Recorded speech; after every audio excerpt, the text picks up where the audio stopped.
साथियों, आदाब, सत श्री अकाल और नमस्कार। आज हम एक नए विषय के ऊपर चर्चा करने के लिए जा रहे हैं। पिछले कल हमने संधि और उसके भेद उसके ऊपर चर्चा की थी। आज हम व्यंजन संधि और उसके भेदों के ऊपर, विसर्ग संधि और उसके भेदों के ऊपर चर्चा करेंगे। मैं आशा करता हूँ कि आज के इस वीडियो की जो जानकारी है वो आप सभी के लिए महत्वपूर्ण साबित होगी और भविष्य में आपके लिए यह बहुमूल्य जानकारी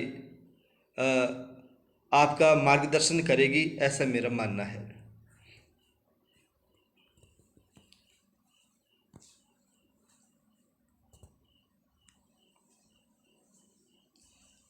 व्यंजन संधि क्या है, इसके ऊपर आज हम चर्चा करने के लिए जा रहे हैं।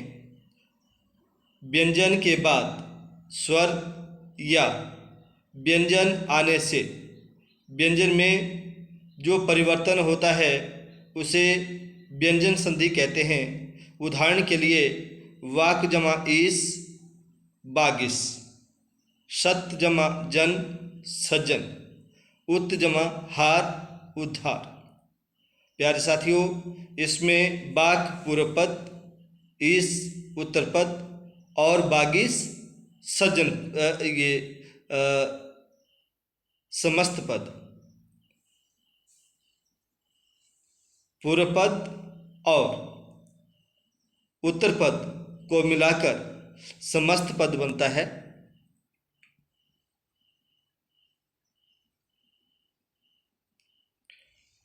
व्यंजन संधि के नियम क्या है उसके ऊपर हम लोग चर्चा करते हैं। व्यंजन संधि का पहला नियम है वर्ण के पहले वर्ण का तीसरे वर्ण में परिवर्तन। अर्थात यदि वर्ग के पहले वर्ण क हलंत, च हलंत, ट हलंत, त हलंत और प हलंत के बाद किसी भी वर्ग का तीसरा, चौथा वर्ण ग हलंत, घ हलंत, ज हलंत, झ हलंत, ड हलंत, ढ हलंत, द हलंत, ध हलंत, ब हलंत और भ हलंत, य हलंत, र हलंत, ल हलंत, व हलंत, ह हलंत या कोई स्वर आ जाए तो पहला वर्ण उसी वर्ग के तीसरे वर्ण में बदल जाता है। ये व्यंजन संधि का पहला नियम है।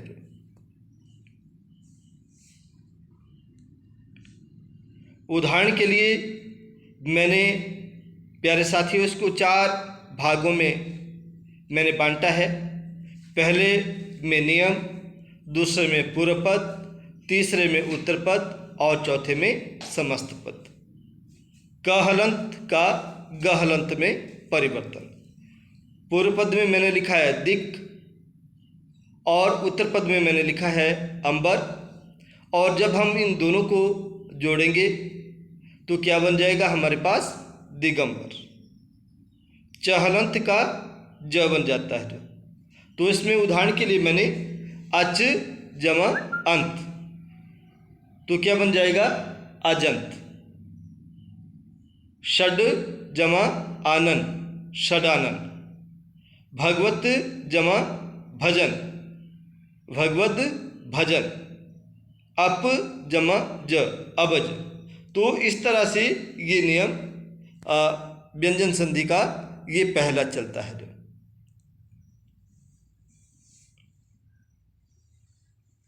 दूसरा नियम है वर्ग के पहले वर्ण का पांचवें वर्ण में परिवर्तन।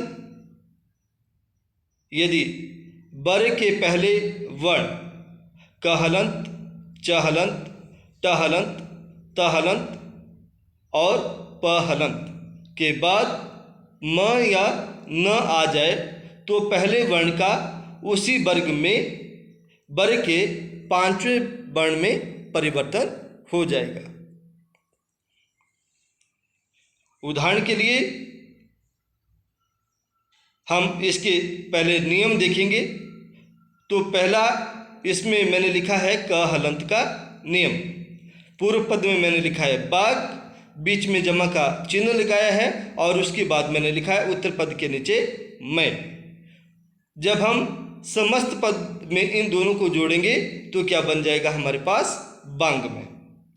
दूसरा नियम ट हलंत का है। तो इसमें पूर्व पद के नीचे मैंने षट लिखा है, बीच में जमा का चिन्ह लगाया है और उत्तर पद में मैंने मुख लिखा है। और जब हम दोनों को जोड़ेंगे, दोनों का संगम करेंगे, संधान करेंगे, मेल करेंगे तो क्या बन के आ जाएगा सणमुख। तहलंत का जो नियम है, पूर्व पद में मैंने लिखा है जगत, बीच में जमा का चिन्ह लगाया है और उत्तर पद में मैंने लिखा है नाथ। तो जब हम इन दोनों को जमा करेंगे तो समस्त पद में क्या बन जाएगा जगन्नाथ।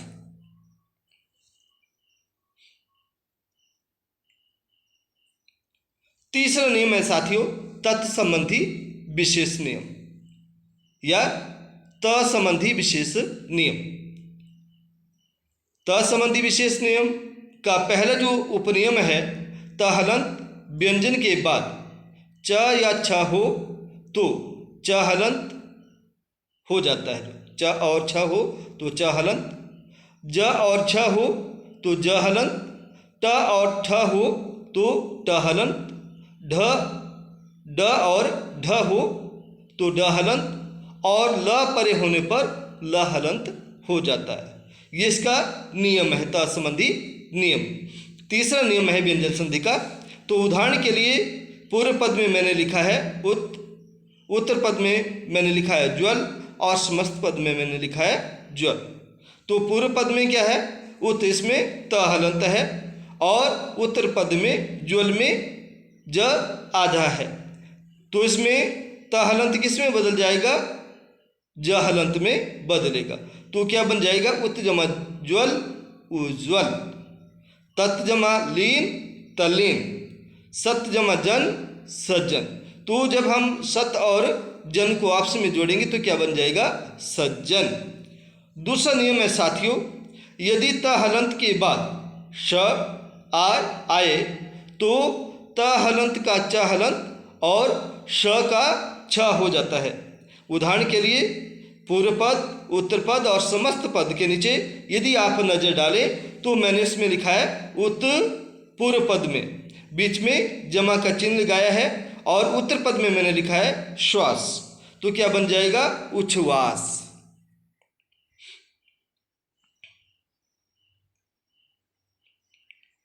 चौथा नियम है साथियों छ संबंधी नियम।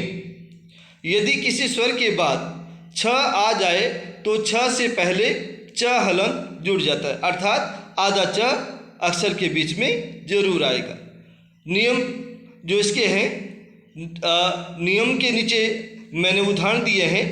परि जमा छेद, परि क्या है इसमें पूर्व पद है, बीच में जमा का चिन्ह है और उत्तर पद के नीचे मैंने क्या लिखा है छेद, और समस्त पद क्या बन जाएगा परि जमा छेद परिच्छेद, स्वजमा छन स्वछन, अनुजमा छेद अनुच्छेद, छत्र जमा छाया छत्र छाया, संधि जमा छेद संधि छेद, बी जमा छेद विच्छेद।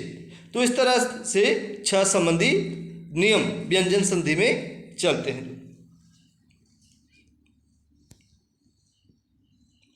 पांचवा नियम है साथियों म संबंधी नियम। यदि म हलंत के बाद क हलंत से म हलंत तक कोई व्यंजन आ जाए तो म हलंत उस वर्ण के पंचम वर्ण में बदल जाता है, अर्थात क हलंत का ङ हलंत, ङ हलंत, च का य हलंत, ट का ण हलंत, त का न हलंत और प का म हलंत हो जाता है। उदाहरण के लिए साथियों पूर्व पद, उत्तर पद और समस्त पद, इनके नीचे अगर आप नजर डालें तो मैंने कुछ उदाहरण इसमें लिखे हैं। तो पहला उसमें है सम जमा गति। पूर्व पद में मैंने सम लिखा है, उत्तर पद में मैंने गति लिखा है, और जब दोनों का संगम करेंगे, मेल करेंगे, तो क्या बन जाएगा? संगति। सम जमा भाषण संभाषण, अहम जमा कार अहंकार, सम जमा गम संगम, सम जमा कल्प संकल्प, सम जमा बोधन संबोधन। इस तरह से म संबंधी नियम व्यंजन संधि में चलते हैं। जो म संबंधी दूसरा नियम है साथियों, म हलंत के बाद यदि म आ जाए तो द्वित्व म का प्रयोग होता है, वहाँ अनुस्वर नहीं होता है। उदाहरण के लिए सम जमा मोहन, तो क्या बन जाएगा?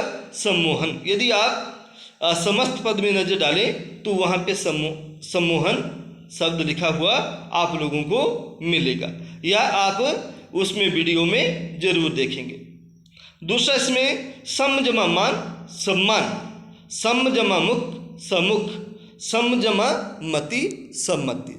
इस तरह की ये नियम व्यंजन संधि में चलते हैं।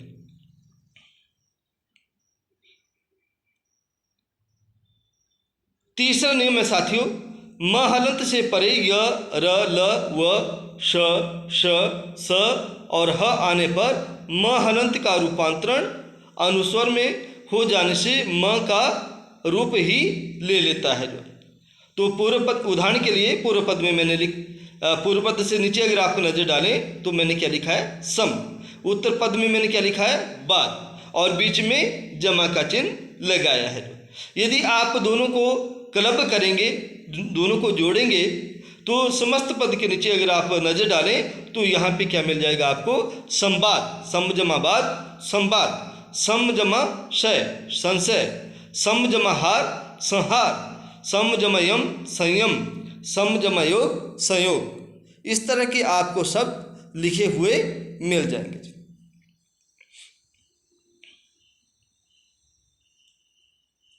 छठा नियम व्यंजन संधि का प्यारे साथियों, न हलंत ण हलंत री र और स के बाद यदि न का प्रयोग हो तो न हलंत को ण हलंत हो जाता है।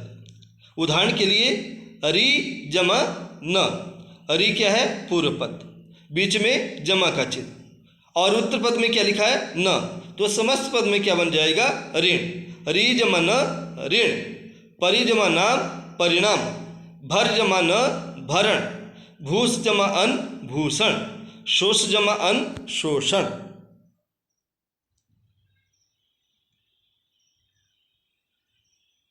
सातवां नियम स हलंत को श हलंत होना।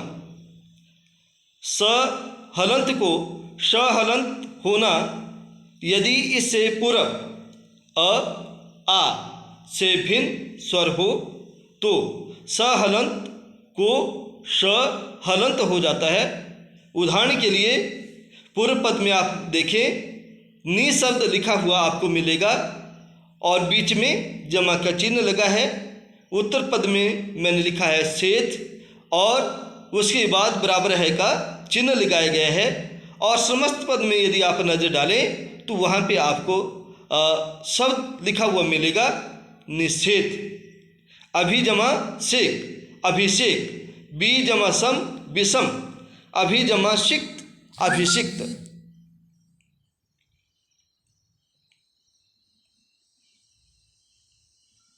साथियों ये तो थे व्यंजन संधि के नियम, और उसके बाद हम लोग चर्चा करेंगे विसर्ग संधि की। जो विसर्ग संधि क्या है उसके ऊपर गौर करते हैं।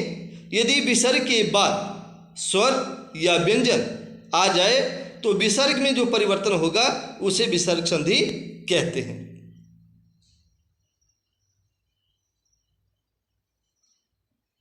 विसर्ग संधि के नियम साथियों, जैसे व्यंजन संधि के नियम होते हैं वैसे ही विसर्ग संधि के भी अपने नियम हैं। तो इसमें पहला नियम है विसर्ग का ओ में परिवर्तन। विसर्ग से पहले यदि अ हो या बाद में अ या किसी वर्ग का तीसरा, चौथा, पांचवा वर्ण य, र, ल, व, ह हो तो विसर्ग का रूपांतरण ओ हो जाता है। उदाहरण के लिए पूर्व पद, उत्तर पद और समस्त पद में आप दृष्टिपात करेंगे, नजर डालेंगे। पूर्व पद में मैंने लिखा है अधः और उत्तर पद में मैंने लिखा है गति, तो क्या बन जाएगा? अधोगति। रजः जमा गुण, रजोगुण। मनः जमा विकार, मनोविकार। मनः जमा मय, मनोमय। तमः जमा गुण, तमोगुण। तो ये विसर्ग संधि का पहला नियम था। विसर्ग संधि का दूसरा नियम, विसर्ग को सहलंत होना। यदि विसर्ग के बाद तहलंत या सहलंत हो तो विसर्ग का सहलंत हो जाता है। उदाहरण के लिए पूर्व पद, उत्तर पद और समस्त पद को आप ध्यान से देखें। पूर्व पद में मैंने लिखा है निह, न को छोटी की मात्रा है और विसर्ग इसमें लगी है, बीच में जमा का चिन्ह है और उत्तर पद में तार शब्द लिखा गया है और आगे बराबर है का चिन्ह लगा है। समस्त पद में अगर आप नजर डालें तो क्या बन जाएगा? नी जमा तार, निस्तार। नमः जमा ते, नमस्ते। मनः जमा तार, मनस्तार। दुहु जमा तर, दुस्तर। ये दूसरा नियम विसर्ग संधि का है। तीसरे नियम पर गौर करते हैं, विसर्ग का रहलंत होना। विसर्ग से पूर्व अ, आ से भिन्न कोई स्वर हो और बाद में कोई स्वर किसी विसर्ग का तीसरा, चौथा, पांचवा अक्षर य, र, ल, व, ह ये सभी हलंत है, आधे अक्षर हैं, में से कोई वर्ण हो तो विसर्ग का र हलंत अर्थात आधा र उसमें जुड़ जाएगा। जो उदाहरण के लिए पूर्व पद, उत्तर पद और समस्त पद के नीचे आप ध्यान से देखें। पूर्व पद में मैंने लिखा है आशी, आशी ह जमा बाद, तो क्या बन जाएगा? आशीर्वाद। दुहु जमा आशा, दुराशा। निहि जमा आमिष, निरामिष। पुनः जमा जन्म, पुनर्जन्म।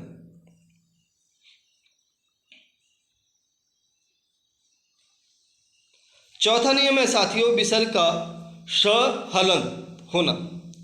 विसर्ग पूर्व में या विसर्ग से पूर्व में कोई स्वर और बाद में च हलंत, छ हलंत या श हलंत हो तो विसर्ग का श हलंत हो जाता है। उदाहरण के लिए नि, निहि जमा चल, निश्चल। दुहु जमा चक्कर, दुष्चक्कर। दुहु जमा शासन, दुशासन।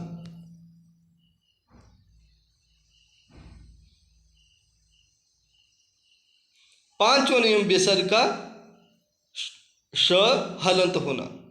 यदि विसर्ग से पहले ई या उ हो तो विसर्ग के बाद क हलंत, ख हलंत, ट हलंत, ठ हलंत, प हलंत, फ हलंत में से कोई वर्ण हो तो विसर्ग का श हलंत हो जाता है। उदाहरण के लिए पूर्व पद, उत्तर पद और समस्त पद में आप नजर डालें। दुहु जमा कर्म, पूर्व पद में मैंने लिखा है दु शब्द और इसमें विसर्ग लगाई है, बीच में जमा का चिन्ह है। उत्तर पद में मैंने लिखा है कर्म और आगे बराबर है का चिन्ह लगाया है। समस्त पद में आप देखेंगे जब आप पूर्व पद और उत्तर पद को जोड़ेंगे तो आपके पास क्या आ जाएगा? दुष्कर्म। निहि जमा पाप, निष्पाप। निहि जमा कलंक, निष्कलंक।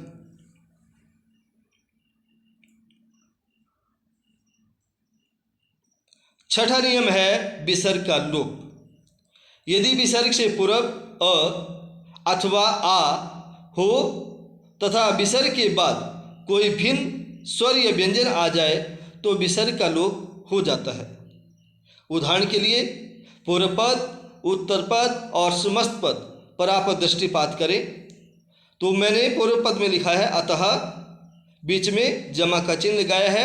उत्तर पद में मैंने लिखा है एव और आगे बराबर है का चिन्ह लगाया है। जब हम अतः और एव को जमा करेंगे तो विसर्ग हट जाएगी और क्या हो जाएगा, अतएव। मनः जमा सुई, तो इसका क्या बन जाएगा, मनसवी। यश जमा सवी, यशस्वी।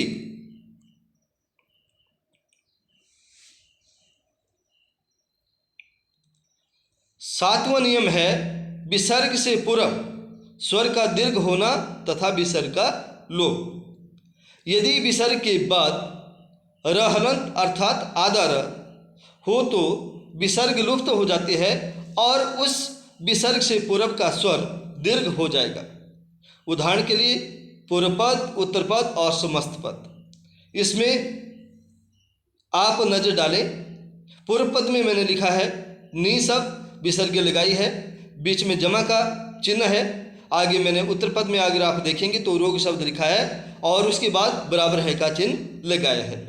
जब आप इन दोनों को जोड़ेंगे तो विसर्ग हट जाएगी और नी जो पूर्व पद में पहला शब्द लिखा गया आप उसको वैसे ही लिख देंगे और उत्तर पद का विसर्ग हटा करके आप क्या करेंगे, उसमें रोग शब्द जोड़ देंगे। तो क्या बन जाएगा, निरोग। निह जमा रज, नीरज। निह जमा रस, नीरस। इस तरह के नियम विसर्ग संधि में चलते हैं। और विसर्ग संधि का अगला जो नियम है विसर्ग का अपवर्तित बने रहना, अर्थात विसर्ग में कोई परिवर्तन नहीं होगा। यदि विसर्ग से पहले अ स्वर हो और बाद में क हलंत या प हलंत हो तो विसर्ग बना रहेगा। उदाहरण के लिए आप पूर्व पद, उत्तर पद और समस्त पद को ध्यान से देखें। पूर्व पद में मैंने लिखा है अंतः और बीच में जमा का चिन्ह लगाया है। उत्तर पद में मैंने लिखा है कर्ण और आगे बराबर है का चिन्ह लगाया है। तो समस्त पद में क्या बन जाएगा, अंतः कर्ण।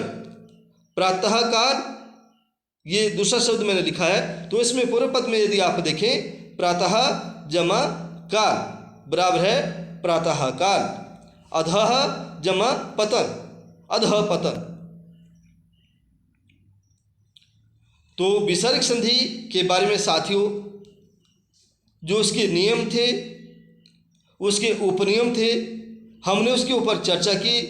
मेरा ये मानना है कि व्यंजन संधि और विसर्ग संधि जिसके ऊपर हमने विस्तार से चर्चा की, आप लोगों को इससे महत्वपूर्ण जानकारी मिली होगी। आप व्यंजन और विसर्ग संधि को अच्छे से समझ पाए होंगे, ऐसा मेरा मानना है। अवलोकनार्थ आप सभी का बहुत बहुत धन्यवाद।